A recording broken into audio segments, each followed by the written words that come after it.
Hello everybody and very warm welcome to my channel. पहले तो very sorry, रात का टाइम है, पर मैं जेन्युइनली आप सबसे आज बात करना चाहती थी क्योंकि ये टॉपिक जिस बारे में मैं बात करना चाहती हूँ मेरे दिल के बहुत करीब है। और मैंने बस रियलाइज़ किया कि हमें इस बारे में बात करने की ज़्यादा ज़रूरत है। सो मैं आज मेंटल हेल्थ के बारे में बात करना चाहती हूँ।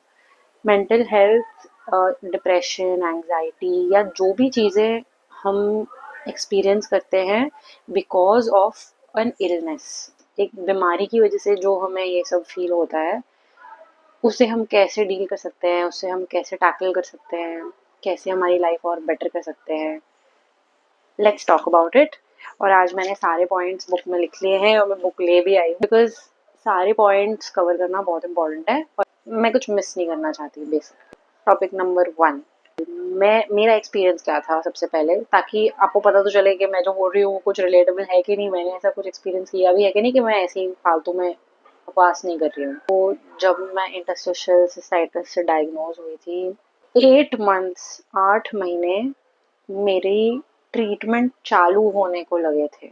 जब से मुझे हुआ था तब से मेरी फर्स्ट इंस्टॉलेशन जनवरी में थी। ये टोटल ऑफ 8 महीने थे जब मैं डॉक्टरों के पास जा रही थी और परेशान हो रही थी, ओवर थिंक कर रही थी कि मुझे क्या हो चुका है, और काफ़ी हद तक मैं डिप्रेशन में जा चुकी थी। और मैं अपने सवालों के जवाब ढूंढ रही थी, गूगल कर रही थी, चैट जीपीटी कर रही थी कि अगर लोअर एब्डोमेन में पेन हो रहा है तो क्या है, मेरी टेल बोन में पेन हो रहा है तो उसका क्या मतलब हो सकता है, देयर इज़ बर्निंग। मैं अलग अलग सिम्टम्स अपने सर्च कर रही थी और अलग अलग सिम्टम्स का क्या मीनिंग है, और अलग अलग डॉक्टर्स पे जा रही थी। जैसे अगर मुझे बॉडी में पेन्स थे तो मैं न्यूरोलॉजिस्ट पे, ऑर्थोपेडिक पे जा रही थी। मुझे यूरिन में बर्निंग थी तो मैं यूरोलॉजिस्ट पे जा रही थी। मैं इतना ओवर थिंक कर रही थी तो मैं एंग्शियस हो रही थी तो मैं साइकोलॉजिस्ट के पास जा रही थी, साइकाट्रिस्ट के पास जा रही थी। मैं काफ़ी अकेला फ़ील कर रही थी, मैं किसी से बात नहीं कर पा रही थी, मैं किसी को समझा नहीं पा रही थी कि मुझे क्या हो रहा है, मैं किसी के साथ बैठना चाहती नहीं थी, मैं किसी से बात करना चाहती नहीं थी। काफ़ी बारी मेरे साथ ऐसा भी होता कि मैं बस बैठे-बैठे, जैसे अगर मैं कोई फ्लेयर में हूँ, तो मैं बस बैठे-बैठे कहीं गुम हो जाती थी। समझ नहीं आता था क्या हो रहा है, मैं बिल्कुल प्रेज़ेंट नहीं थी, मैं शायद अलाइव भी फ़ील नहीं कर रही थी। कुछ तो हो रहा था, टाइम कट रहा था बस पेन में। एंड ऐसा हो सकता है कि आप में से कई लोग भी ऐसा फ़ील कर रहे हैं। लेट्स सी आगे कि इसको हमने कैसे बदला। सबसे पहली चीज़ है कि यू हैव टू अंडरस्टैंड कि आपकी जगह अगर कोई होता इस सिचुएशन में, जो आईसी या किसी भी अलग बड़ी बीमारी, कोई कैंसर से या कोई हार्ट इशू से या कोई फिजिकल इशू से जो डील कर रहे हैं, वो कोई भी अगर होता आपकी जगह, तो वो ये सेम फील कर रहा होता। पहले तो ये बहुत नॉर्मल है, मतलब इतना पेन अगर किसी को होगा तो वो ये फील करेगा ही। आप कोई अलग नहीं आए हैं कहीं से जिनको ऐसा फील हो रहा है कि आप ही प्रॉब्लम है, that is not the case. सबसे पहले तो आप ये जान लीजिए कि अगर ये आप नहीं होते, कोई और होता, तो उन्हें सेम चीज़ फील हो रही होती। So you are not different, आप में कोई खराबी नहीं है अगर आप डिप्रेशन में जा रहे हो या एंग्शियस हो रहे हो या ओवर थिंक कर रहे हो। ये ऐसी सिचुएशन की वजह से आप फील कर रहे हो। नेक्स्ट, हम ऐसा अगर एक डिप्रेसिव एपिसोड है तो उससे कैसे डील कर सकते हैं। जैसे अभी रिसेंटली मैं कहीं घूमने गई थी और मैं एयरपोर्ट पर बैठी हुई थी। मैंने उस दिन लंच में मसाला पापड़ खा लिया था। Yes, very smart I am. तो मसाला पापड़ में भी मैंने मिर्च नहीं डाली थी और नींबू नहीं डाला था, प्याज, कुकुम्बर और थोड़ा टमाटर था, और इसके पहले मैंने प्रीलीफ भी खा ली थी। तो मुझे लगा था कि ठीक है, प्रॉब्लम नहीं होगी। बट काफ़ी प्रॉब्लमैटिक था बिकॉज पापड़ इन इटसेल्फ ही थोड़ा तीखा होता है, उड़द की दाल होती है, उसमें शायद काली मिर्च भी होती है, मेरे पापड़ में तो शायद थोड़ी लाल मिर्च भी थी। तो बिल्कुल सही नहीं था वो मेरे लिए, पर ठीक है, अब मैंने खा लिया। एंड फिर मुझे ट्रैवल करना था और मुझे टेल बोन इशू भी है बिकॉज ऑफ आईसी। और मैं हार्ड सरफेस पे नहीं बैठ सकती, मैं कोई कड़क बेंच पे नहीं बैठ सकती, मुझे कुशन पे ही बैठना होता है जो सॉफ्ट है। तो एक तो मैंने तीखा खा लिया था, मुझे बर्निंग हो रही थी, ऊपर से मैं ट्रैवल कर रही थी तो मैं एयरपोर्ट पे कोई तो सीट पे बैठी हुई थी, हार्ड सीट पर बैठना पड़ रहा था। एक छोटा सा कुशन था मेरे पास जो बहुत ही पतला था। मैं नोटिस करी थी कि मैं जोन आउट हो चुकी हूँ, मैं कम्प्लीटली जोन आउट हो चुकी हूँ। मैं कहीं पे तो देख रही थी और मैं सोच रही थी कि ये क्या हो रहा है मेरे साथ, और तो किसी के साथ नहीं हो रहा है। तो ऐसी सिचुएशन से हमें कैसे डील करना है जब एक डिप्रेसिव एपिसोड आ रहा है, व्हेन यू नो कि अभी आप स्पाइरल करने वाले हो, आप पागल होने वाले हो, आप सोचने वाले हो और सैड होने वाले हो। सबसे पहली बात, try to control your physical symptom. Physical symptoms को कैसे कंट्रोल करेंगे? जैसे मेरे केस में बर्निंग था, मेरे केस में मैं हार्ड सरफेस पे नहीं बैठ पा रही थी, मैं परेशान हो रही थी। सबसे पहले तो फिजिकल सिम्टम को आप जितना कम करते हैं आपको वो करना है। लाइक इन माई केस, मैंने इमिजिएटली एक सिट्रो सोडा का पैकेट पी लिया। मैंने इमिजिएटली ढूंढने गई कि कहाँ मुझे एक कंफर्टेबल सीट मिल सकती है बैठने के लिए, और फाइनली मुझे एक जगह पे एंट्री मिल गई तो मैं वहाँ कंफर्टेबल सीट पे जाके बैठी। मैंने सिट्रो सोडा पिया और मैंने डीप ब्रीदिंग की। जैसे मैंने पहले भी बताया है, deep breathing, deep belly breathing, एकदम डीप अपने लोअर एब्डोमेन तक ब्रीद करना। तो ये मैंने 5-10 बार किया और मैं थोड़ा सा रिलैक्स हुई फिजिकली।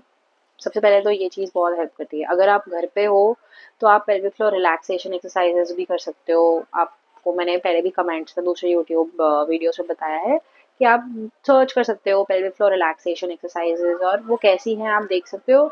कभी अगर आपको लगे कि आपकी मसल्स स्टिफ हो रहे हैं, आपके पेन्स बढ़ रहे हैं या आप स्पाइरल कर रहे हैं, तो आप इमिजिएटली रिलैक्सेशन एक्सरसाइजेस करके, डीप ब्रीदिंग करके अपने आप को काम कर सकते हो। That is number 1, physical symptoms control करना है। नंबर 2, आपको डीप ब्रीदिंग करके अपने मेंटल हेल्थ को सुधारना है। फॉर एग्जाम्पल, अगर जब भी मतलब जस्ट टू एक्सप्लेन इट, अगर आपके पीछे कोई कुत्ता भाग रहा है तो आप एकदम फास्ट भागोगे, टेंशन में रहोगे, तो आपकी सांसें कैसी होगी? एकदम फास्ट होगी, आप टेंशन में हो। तो इसका क्या मतलब है कि जब आप एकदम फास्ट ब्रीथ कर रहे हो तो आपकी बॉडी में एक एड्रेनलिन रश है, मतलब आप स्ट्रेस में हो। इसका ऑपोजिट क्या होगा? स्ट्रेस रिलीव करना। मतलब जब आप रिलैक्स्ड ब्रीदिंग करोगे तो धीरे धीरे आपकी बॉडी स्ट्रेस से रिलैक्स्ड मोड में आएगी। इसे बोलते हैं sympathetic to parasympathetic nervous system. आप रिलैक्सेशन में जा रहे हो। नंबर 3, ऐसे टाइम पे आपको अपने आप को ये याद दिलाना है कि कितनी प्रॉब्लम्स आई होंगी आपके लाइफ में और कितनी प्रॉब्लम्स चली गई हैं। कितनी प्रॉब्लम्स से आपने खुद डील किया है, कितनी प्रॉब्लम्स से आपको किसी दोस्तों ने मदद किया है, किसी डॉक्टर ने मदद किया है, किसी टीचर ने मदद किया है। तो आपको ये रियलाइज़ करना है और ऐसे टाइम पे भी अपने आप को याद दिलाना है कि लाइफ ना फेजेस में आती है। अच्छे पार्ट्स भी आते हैं, बुरे पार्ट्स भी आते हैं। तो जब ऐसा कुछ बुरा हो रहा है, एक्सेप्ट करो, अपने आप को शांत करो और याद दिलाओ कि अभी ऐसा है, ठीक है, थोड़े टाइम में आप बेटर हो जाओगे, और हो ही जाओगे, क्योंकि मैं हो गई हूँ और मैं आपको रास्ता दिखाने के लिए यहाँ आती हूँ। वैसे ही और भी बहुत सारे लोग होंगे, कहीं ना कहीं से कोई ना कोई हेल्प कर देता है। सो थोड़ी सी पॉजिटिव थिंकिंग दिखाना है ऐसे टाइम में, और अपने आप को याद दिलाना कि जैसे दूसरी प्रॉब्लम से डील किया है वैसे इस प्रॉब्लम से भी कर लेंगे। नेक्स्ट, ये तो एक एपिसोड, अगर ऐसा पैनिक डिप्रेसिव एपिसोड आ रहा है, एंग्जाइटी एपिसोड आ रहा है, तो उसमें आप ये कर सकते हैं। अभी रेगुलरली जो लॉन्ग टर्म में बीमार है, जैसे कि मैं 8 महीने थी, मेरे को बिल्कुल आ नहीं रहा था कि मैं इससे कैसे कोप करूं, बट धीरे धीरे थेरेपी लेके, पॉजिटिव वीडियोस देख के, पॉजिटिव माइंडसेट बनाने की कोशिश करके मैंने थोड़ी टेक्निक सीखी है जिससे आप लॉन्ग टर्म में अपने आप की मेंटल हेल्थ सुधार सकते हैं। वो मैंने लिख लिए हैं। Number 1 is love your self. हाँ, ये सुनने में बहुत ही टेक्स्ट बुक लगता है कि ये क्या बोल रही है, love your self, but let me explain. Love your self से मेरा ये मतलब है कि अपने आप से इतना प्यार करो कि तुम अपने आप के लिए कुछ खराब कर ही नहीं सकते। जैसे उस दिन मैंने पापड़ खा लिया। क्या अगर आपका कोई दोस्त है या अगर आपका कोई छोटा बच्चा है जो आप जिससे प्यार करते हो, आपके नीस नेफ्यू, आपके बच्चे, क्या आप उनकी तबीयत खराब होगी जिससे आप उन्हें खिलाएंगे? जैसे अगर आपकी मम्मी है, उनको डायबिटीज है, क्या आप उन्हें शक्कर खिलाएंगे? नहीं खिलाएंगे। इसका ये मतलब है कि अपने आप से इतना प्यार करो कि अपने आप को कभी तुम गलत चीज कुछ खिलाओ ही नहीं। अब अगर मैंने जिस दिन पापड़ खाया, मैं उस दिन अपने आप को याद दिला देती कि नहीं, मैं अपने आप को ये तो नहीं खिला सकती हूँ, आई लव माई सेल्फ, तो शायद मैं अपने साथ ये नहीं करती। तो अपने आप से इतना प्यार करो कि तुम अपने आप का इतना ध्यान रखो कि कुछ गलत ही ना खाओ, कुछ गलत करो ही ना, जाके हार्ड सरफेस पे ना बैठ जाओ। जैसे इन माय केस, अगर मैं अपने आप से इतना प्यार करती, मैं जाके वो हार्ड बेंच पे बैठू ही ना, मैं खड़ी रहूं। Love your self so much कि तुम अपने लिए चीजें करो। आधी प्रॉब्लम्स तो यहीं अवॉइड हो जाएंगी। तो जैसे मैंने तीखा खाया, मैं खाती ही नहीं, मेरा वो पैनिक एपिसोड आता ही नहीं। You know, basic stuff. Number 2, talk talk like you would talk to a baby going through this. You imagine there is another kid, okay, जो 5-6 साल का है और उसे ये प्रॉब्लम है। तो आप उससे कैसे बात करोगे? आप उसे कितना प्यार करोगे? आप उसे प्यार से समझाओगे कि ऐसे मत करो या वैसे मत करो, या उसे कितना कंफर्ट करोगे, उसे हग करोगे, उसे किस करोगे, उसे प्यार करोगे?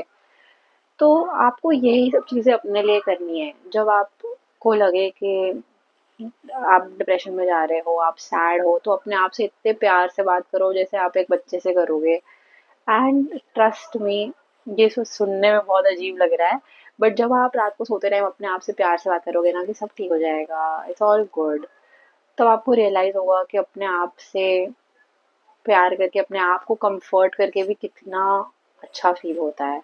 दिस रियली हेल्प्स, ये एक्चुअली काम करता है, बिलीव मी, और ये आप जरूर ट्राई करना please. Third is talk, write, or do whatever helps.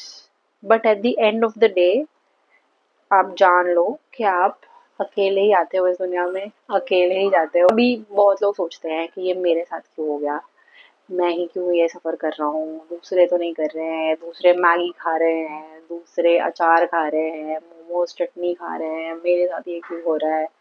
This is a spiral, ठीक है, उसमें हमें नहीं जाना है। तो थोड़ी सी स्पिरिचुअलिटी की बातें कर रही हूँ मैं यहाँ, बट ये सच्चाई है।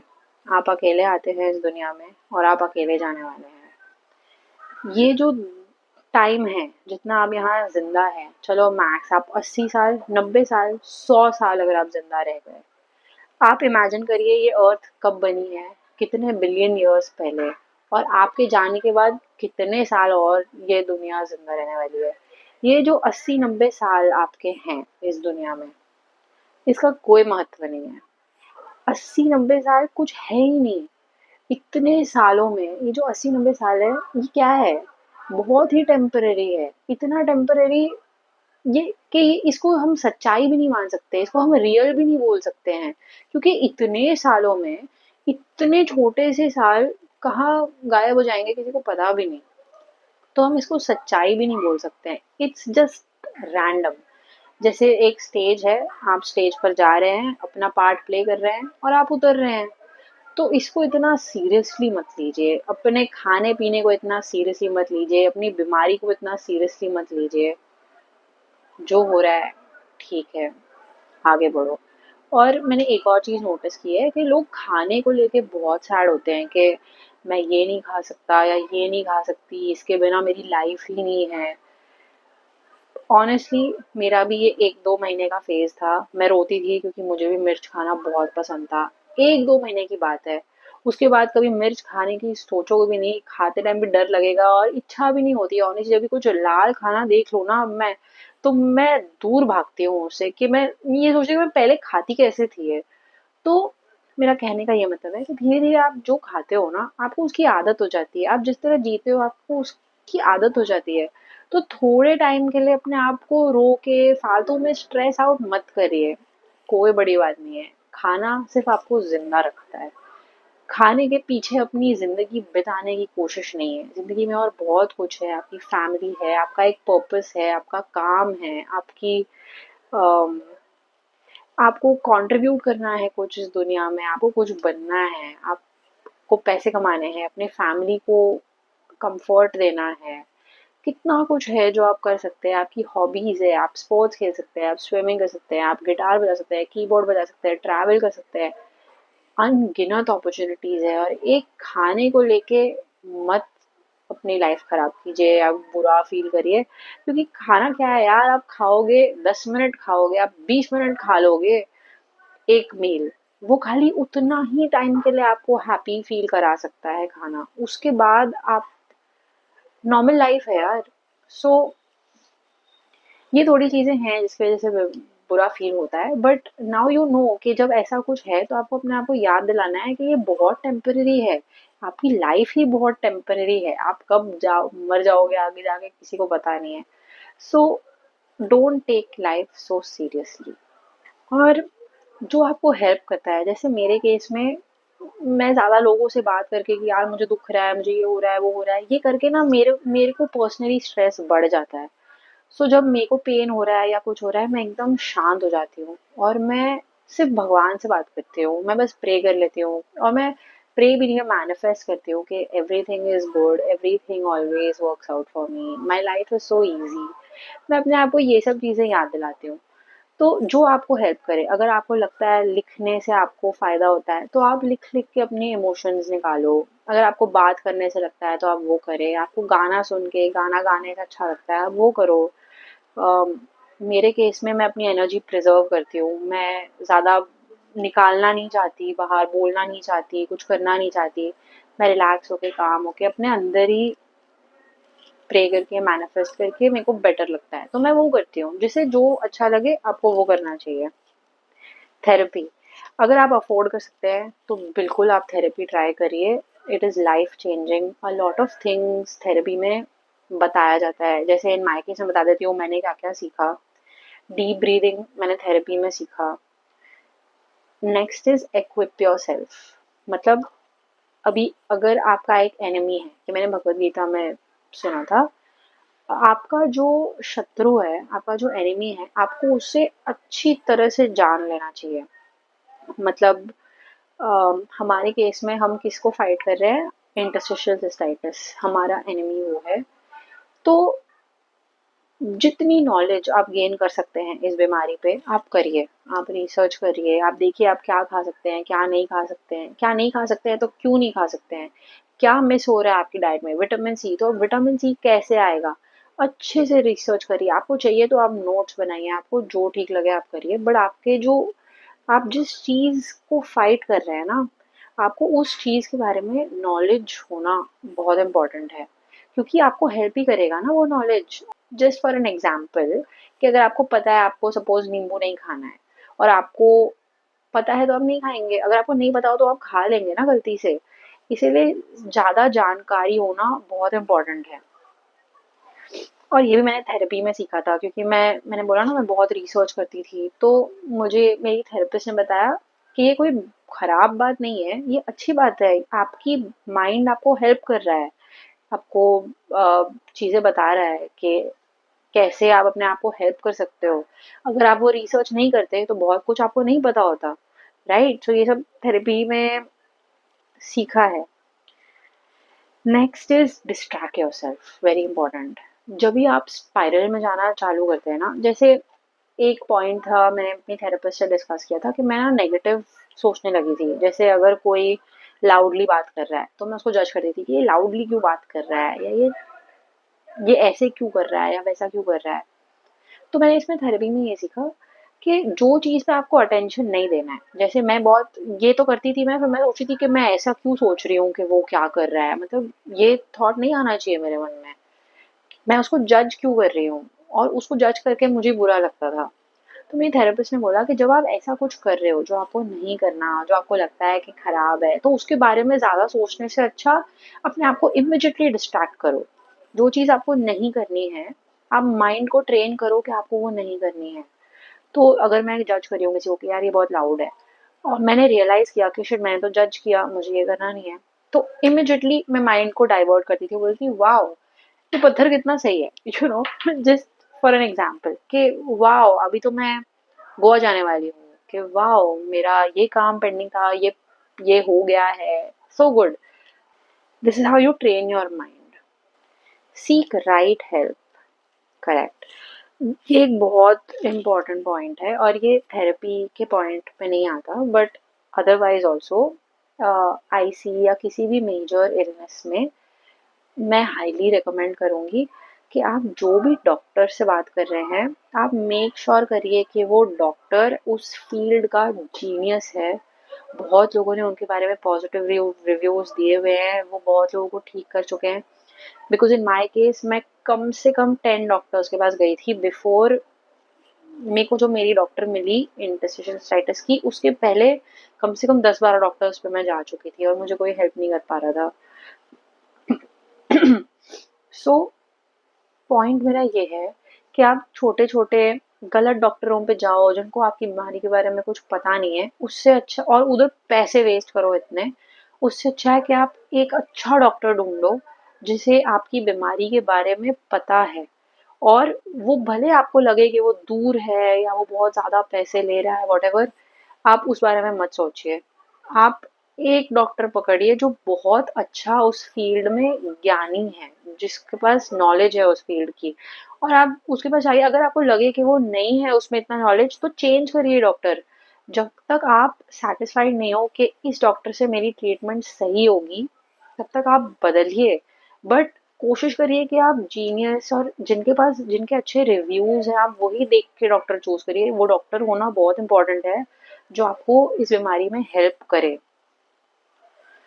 बहुत बारी लोग बोलते हैं कि मैं मेरे पास में एक यूरोलॉजिस्ट है उसके पास चले जाऊं, या इधर कोई है उसके पास चले जाऊं। The answer is no. मत जाइए, अपना टाइम और पैसा बर्बाद मत करिए। सिर्फ अच्छा कोई डॉक्टर किसी के रिकमेंडेशन से अगर आपको मिले कि हाँ ये बहुत अमेजिंग है, तो उनके पास जाइए। Next, acceptance and finding the new you. Accepting the new you, ठीक है। तो मेरे केस में तो मुझे लगता है कि मेरा पूरा का पूरा फैक्ट्री रीसेट हो चुका है मेरी बीमारी के बाद। मैं बीमारी के पहले बहुत ही अलग इंसान थी, और अब मैं ऑनेस्टली बहुत ही अलग इंसान हूँ। तो पहले पहले तो मुझे लगता था कि ये क्या हो गया है, मैं कितनी बोरिंग हो गई हूँ, मैं आंटी बन चुकी हूँ, मैं कहीं बैठ नहीं पाती हूँ बेंच पे, रॉक्स पे, मिट्टी पे, मैं कुछ खा नहीं पाती हूँ, मैं हर जगह जाके ड्रामा करती हूँ। ये बहुत ही फालतू थॉट्स हैं। ये जो भी मेरे थॉट्स थे, ये सब फालतू थॉट्स थे। पहली बात तो इस दुनिया में ऐसा कुछ नहीं है जो चेंज नहीं होता, तो उसको रेजिस्ट करना बंद करिए। चेंज हो गए तो क्या। आप अपने पेरेंट्स को देखिए, आप अपने ग्रैंड पेरेंट्स को देखिए, आप उनके बचपन की फोटो देखिए। बचपन की फोटो से बुढ़ापे की फोटो में फर्क है, और फर्क होगा। और बॉडीज चेंज होती ही रहती है, बचपन से बड़े होने तक अलग अलग चीजें होंगी। बॉडी चेंज होंगी, दिमाग चेंज होगा, ओपिनियंस, इच्छाएं, सब चेंज होता रहता है, पर्सनालिटी चेंज होती रहती है। तो इनिशियली मैं तो बहुत टाइटली पकड़ के रखती थी अपने पुराने सेल्फ को, मुझे बहुत पसंद थी मैं। फॉर एग्जाम्पल, पहले मैं पार्टीज जा सकती थी, मैं शोर में रह सकती थी, मैं कितना भी तीखा खा सकती थी। क्या अब मैं पार्टीज में शोर में जा सकती हूँ? नहीं, मैं एकदम सेंसिटिव हो गई हूँ टू आवाजें, टू स्मेल्स, लोगों की एनर्जीज। अगर मुझे कोई नेगेटिव इंसान दिख रहा है, ज्यादा कंप्लेन कर रहा है, मैं नहीं रहना चाहती हूँ उसके पास। And that is completely okay. अपने आप को अब तुम जैसे भी हो एक्सेप्ट करो, और अपने आप को इतना प्यार करो कि तुम्हें और किसी की जरूरत नहीं है। तुम्हें ज़रूरत नहीं है कोई कंप्लेनिंग आदमी को टॉलरेट करने की, या शोर में जाने की, या तीखा खाना खाने की। तुम जो हो वो हो, अनअपोलोजेटिकली। कुछ शर्म की बात नहीं है। दुनिया को इससे डील करना पड़ेगा, क्योंकि तुमने जानबूझ के नहीं किया है। जो तुम हो उसको ओन करो यार, बिंदास। कोई डरने की बात नहीं है। और एक्सेप्ट करो जो आपको लगता है। आपके ग्रैंड पेरेंट्स जो है वो सोचते होंगे यार मैं तो बचपन में यही कर सकता था, मैं अभी भी यही करूंगा, और क्या वो कर सकते हैं? नहीं कर सकते हैं। और उन्होंने एक्सेप्ट कर लिया है। सबको एक्सेप्ट करना ही है, आज नहीं तो कल आप बूढ़े होने वाले हैं। तो बॉडीज तो चेंज होंगी, माइंडसेट चेंज होगा, कॉन्फिडेंस चेंज होगा और पूरे लाइफ में चेंज होता ही रहेगा। तो बिल्कुल भी अपने पुराने सेल्फ के लिए वो मत होइए कि मैं पहले ऐसा था वैसा था। जस्ट रिलैक्स, सब हो जाएगा। रिलैक्स। ओके, लास्टली, इसकी तो मैं भी गिल्टी हूँ, ये मैंने अभी तक नहीं किया है, but try new therapies to get better.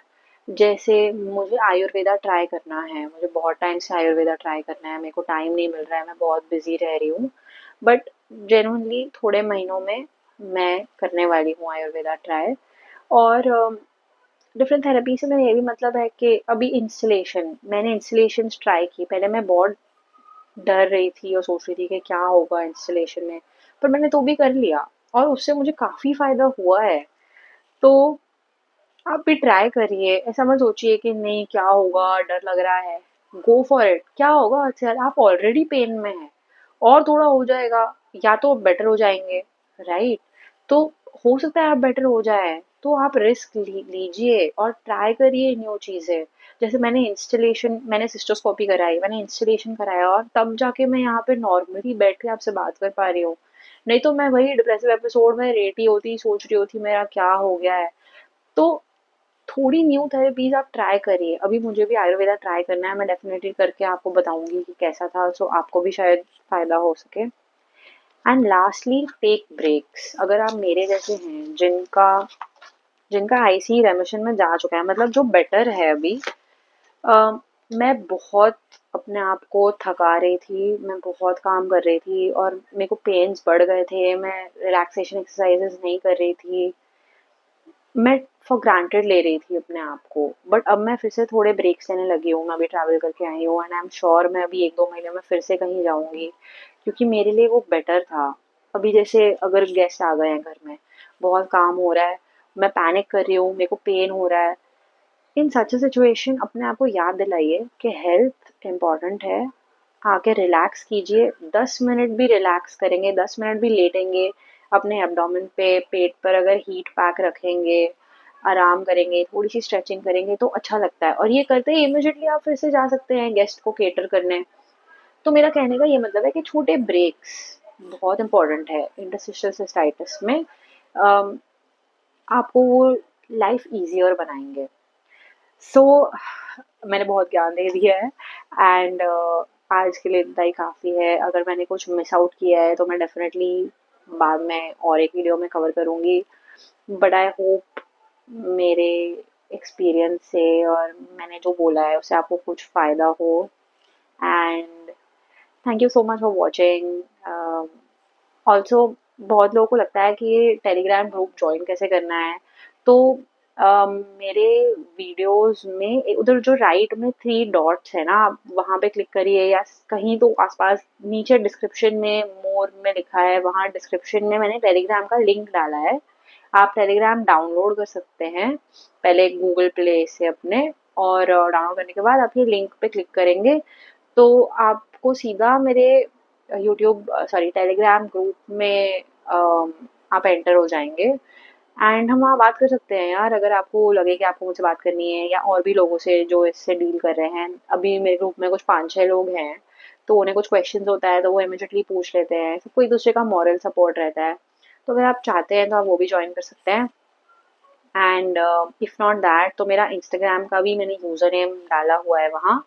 मैंने एक्चुअली आईसी के बारे में कुछ बात नहीं की है इंस्टाग्राम पे, तो अगर आप मेरे को मैसेज कर दोगे तो मैं मैसेज का रिप्लाई कर दूंगी, बट मैं कनेक्शन रिक्वेस्ट एक्सेप्ट और फॉलो नहीं करती क्योंकि वो मेरा पर्सनल अकाउंट है। तो या that's about it. Please take care of your self, love your self, give yourself a lot of love and feed yourself a lot of water and yeah, stay happy. Bye bye.